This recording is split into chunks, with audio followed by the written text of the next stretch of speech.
Welcome, everyone. Tales from the Kingdom has been a rousing success.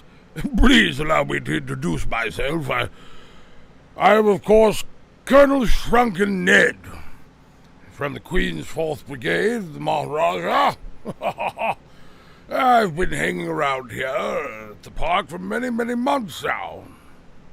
Not much place for me to go, and afraid no one has come to visit, so I thought I'd come and visit you. As the only professor of jungle voodoo and witch doctory, I thought I would offer my services to the people that need it most. Naturally, you. So then, at any time, feel free to give me a call at the number above, and we can get to the heart of your problems. As you know, I can get to the heart of anything. Indeed.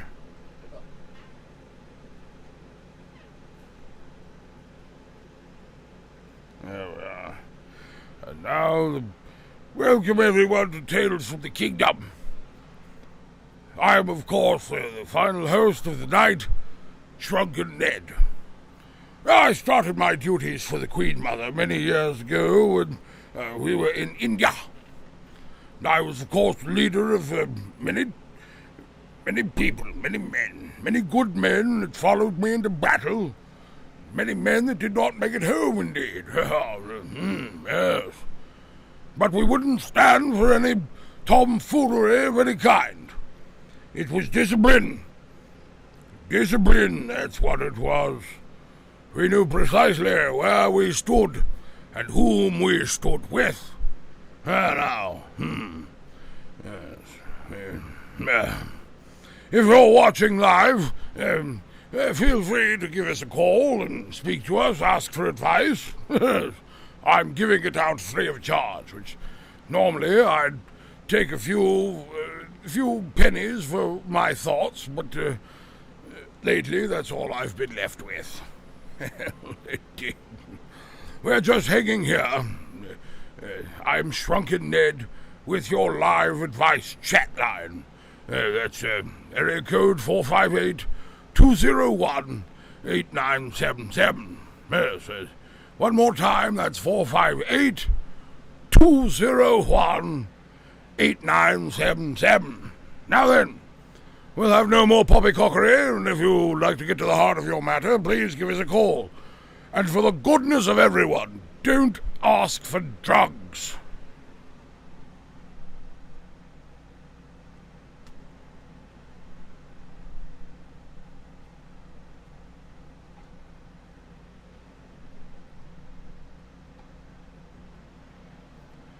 David Harvey, welcome to the show. It's so nice to see you, old boy. If there's anything on the tip of your tongue that you believe you must get off and tell me, why, feel free to give me a call. Or send it in my chat room, of course. Shrunken Ned here at your service, sir. As always.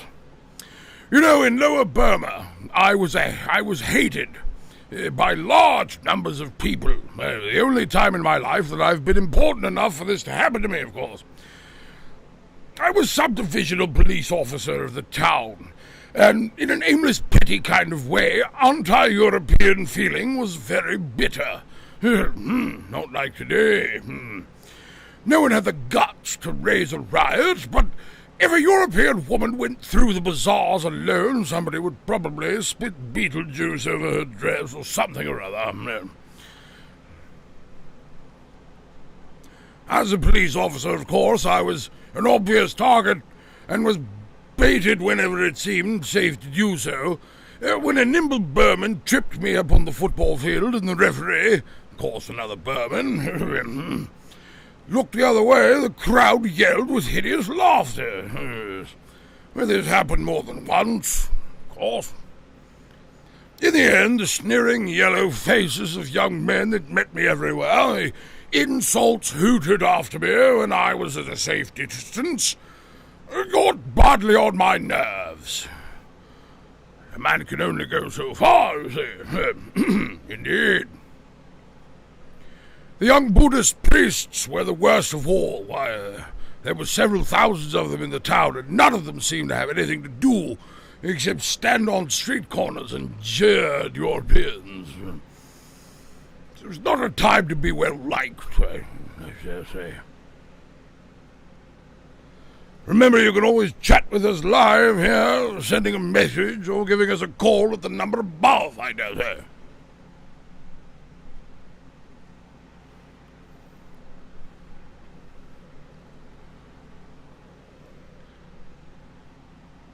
Now then, where was I? Yes. You know, for me, all of this was very perplexing and upsetting. For at that time, I was already made up my mind that imperialism was an evil thing, and the sooner I chucked up my job and got out of it, the better. Yes, theoretically and secretly, of course, I was all for the Burmese and against their oppressors, the British. As for the job I was doing, I hated it more bitterly than I could perhaps make clear.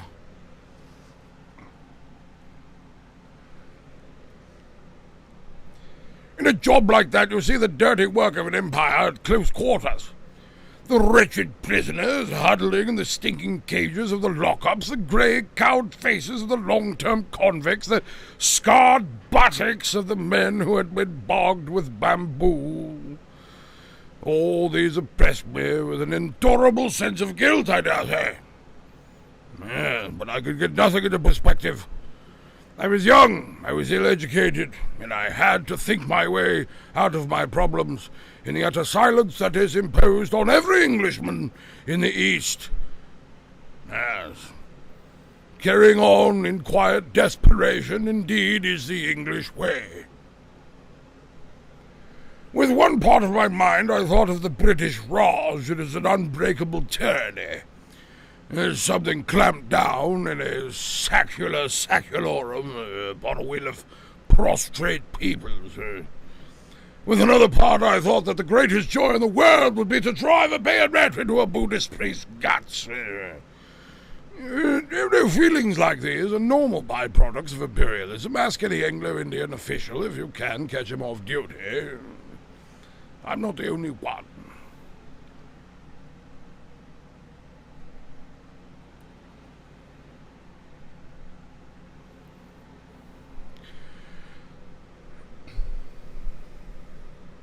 One day, something happened which in a roundabout way was enlightening to me. It was a tiny incident in itself, but it gave me a better glimpse than I had had before of the real nature of imperialism. The real motives for which despotic governments act. Early one morning, the sub-inspector at a police station the other end of town rang me up on the phone, and he said an elephant was ravaging the bazaar. Would I please come and do something about it? Do something? I did not know what I could do. But I wanted to see what was happening, so I got on a pony and started out.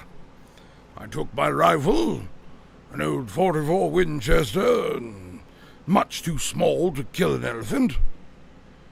But I thought the noise might be useful in terrorism. The various Burmans stopped me on the way and told me about the elephant's doings. I was not, of course, a wild elephant. It was not wild, but a tame one which had gone what they called must. It had been chained up, as tame elephants always are when they attack a must is due. But on the previous night it had broken its chain and escaped. The Mahout, the only person who could manage it, was in the state, had set out in pursuit, but had taken the wrong direction, and was now 12 hours' journey away. And in the morning the elephant had suddenly reappeared in the town. The Burmese population had no weapons, of course, and were quite helpless against it. It had already destroyed somebody's bamboo hut, killed a cow, and raided some fruit stalls and devoured the stock. Also, it had met the municipal rubbish van, and when the driver jumped out and took to his heels, had turned the van over and inflicted violences upon it. Devilish behavior of every other kind.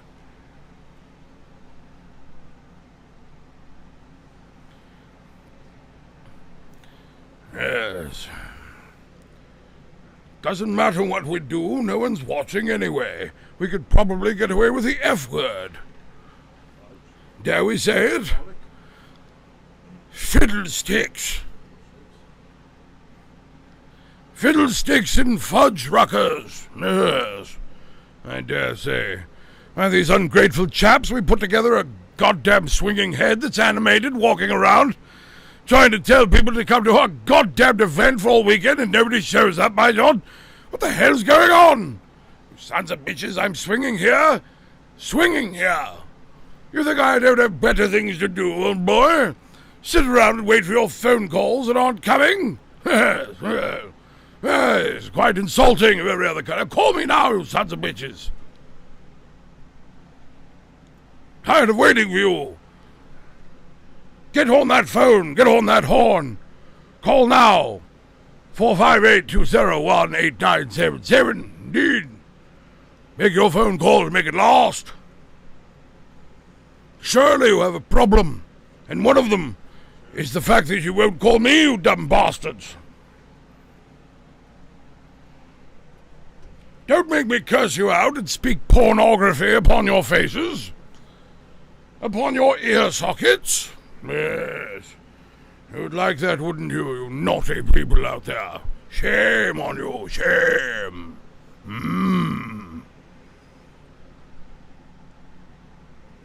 Well then. I believe there's nothing more to be done. I believe a flogging is in order. We'll have to shoot that elephant. Excellent. Down to one person watching. Thank you for watching.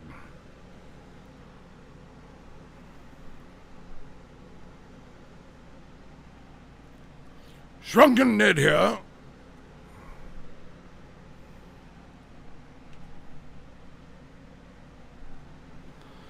Call now and chat live with Shrunken Ned.